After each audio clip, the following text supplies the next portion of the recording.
जहां प्रदूषण को लेकर दिल्ली सरकार सख्त हो गई है। दिल्ली में ओपन बर्निंग पर रोक लगेगी। नए अभियान की शुरुआत करेगी दिल्ली सरकार। अलाव की जगह हीटर दिए जाएंगे। 1 महीने तक चलेगी दिल्ली सरकार का यह अभियान।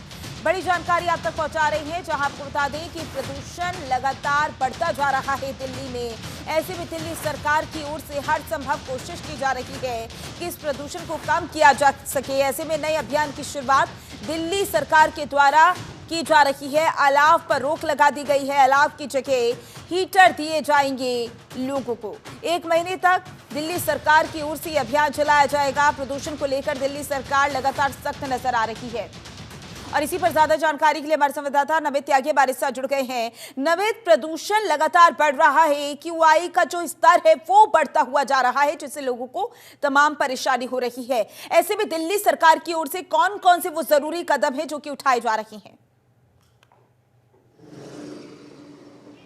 देखिए, बिल्कुल निश्चित तौर पर दिवाली के बाद जो दिल्ली का AQI लेवल है वो और ज़्यादा बढ़ता जा रहा है। अगर हम फिलहाल की बात करें तो दिल्ली का AQI लेवल ऑन एवरेज 358 पर पहुंच गया है, यानी कि बेहद खराब श्रेणी में दिल्ली का AQI लेवल है, जिसको लेकर लगातार दिल्ली सरकार कई कदम उठा रही है। कल हमने देखा दिल्ली के पर्यावरण मंत्री गोपाल राय ने जो 21 सूत्रीय विंटर एक्शन प्लान दिल्ली सरकार ने लॉन्च किया था, उससे संबंधित सभी विभागों के साथ एक रिव्यू मीटिंग की। और इस रिव्यू मीटिंग के बाद यह ऐलान किया गया कि आज से यानी कि 6 नवंबर से 6 दिसंबर तक दिल्ली के अंदर एंटी ओपन बर्निंग जो कैंपेन है वो दिल्ली सरकार चलाएगी।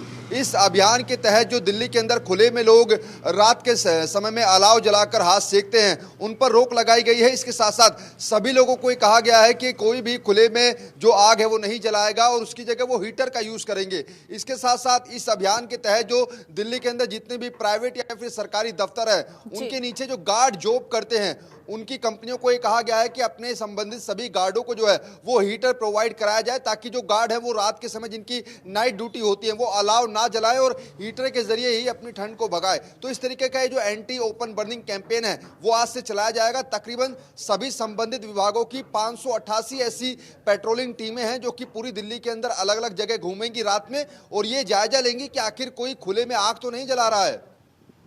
जी बिल्कुल नमित, अगर इलाकों की बात कर ले, वो कौन कौन से क्षेत्र हैं जहां पर AQI लेवल बहुत ज्यादा बढ़ गया है और ग्रैब कौन सा लागू किया गया है? पूरी जानकारी विस्तार से बताइएगा और लोगों को कितनी परेशानियों का सामना करना पड़ रहा है।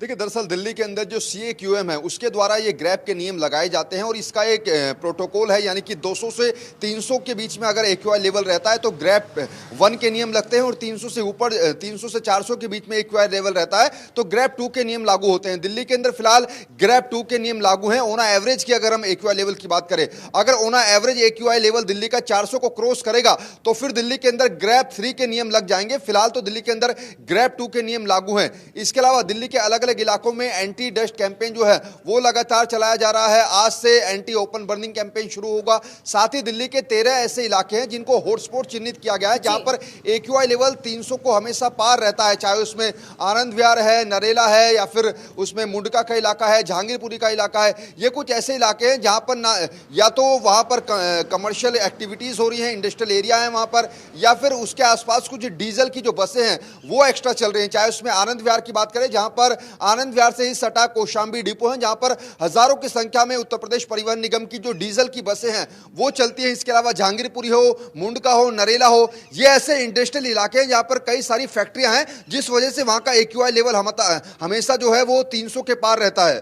जी नमित, क्योंकि हर साल हम इन महीनों में देखते हैं जो प्रदूषण होता है बहुत ज्यादा बढ़ने लगता है।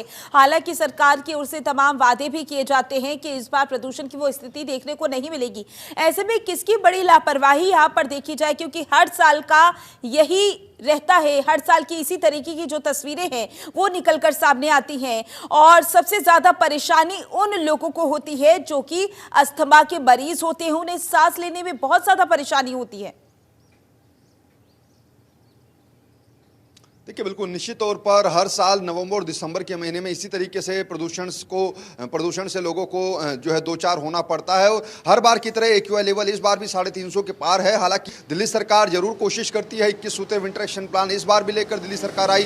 परसों हमने देखा कि जो सुप्रीम कोर्ट है उन्होंने दिल्ली सरकार और दिल्ली पुलिस कमिश्नर को फटकार लगाई और जवाब देने के लिए कहा है कि अगर दिल्ली में पटाखे बैन थे तो बैन के बावजूद भी इतने ज्यादा पटाखे क्यों जलाए गए। दूसरा ये कि सुप्रीम कोर्ट ने कहा कि इस साल तो पटाखे जलाए गए बैन के बावजूद, लेकिन अगली दीपावली के लिए आखिर दिल्ली सरकार और दिल्ली पुलिस के पास क्या ऐसा कोई प्लान है जो कि बैन के बावजूद भी पटाखे ना जलाए जाए। इसको लेकर अब दिल्ली सरकार और दिल्ली पुलिस कमिश्नर को सुप्रीम कोर्ट के अंदर अपना जो जवाब है वो दाखिल करना है। इसके साथ साथ लगातार दिल्ली सरकार और पर्यावरण मंत्री गोपाल राय ये कहते आ रहे हैं कि जो विंटर एक्शन प्लान है और जो पटाखों पर बैन का फैसला है वो केवल दिल्ली में लागू था।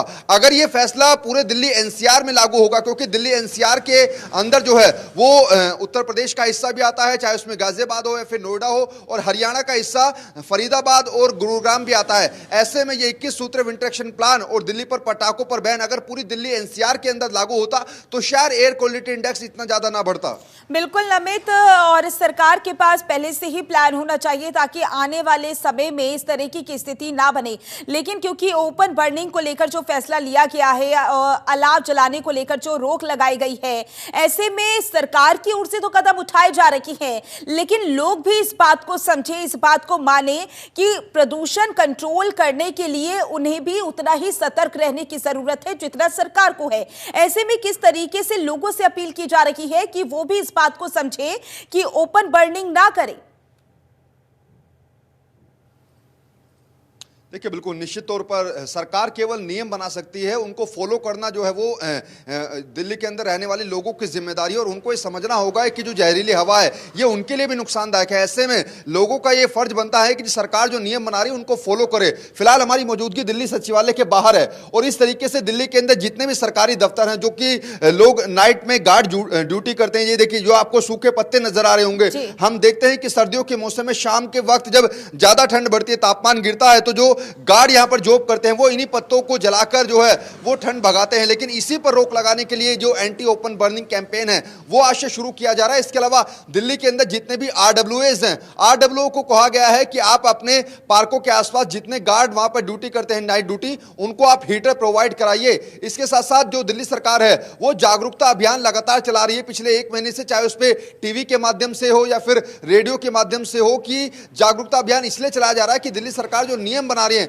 उनको जो लोग हैं वो अपनी सहभागिता निभाएं और फिर उन जो नियमों को फॉलो किया जाए। जी बिल्कुल अमित, देखना होगा जागरूकता अभियान का कितना असर देखने को मिलता है लोगों पर। ज्यादा जानकारी के लिए बहुत बहुत शुक्रिया।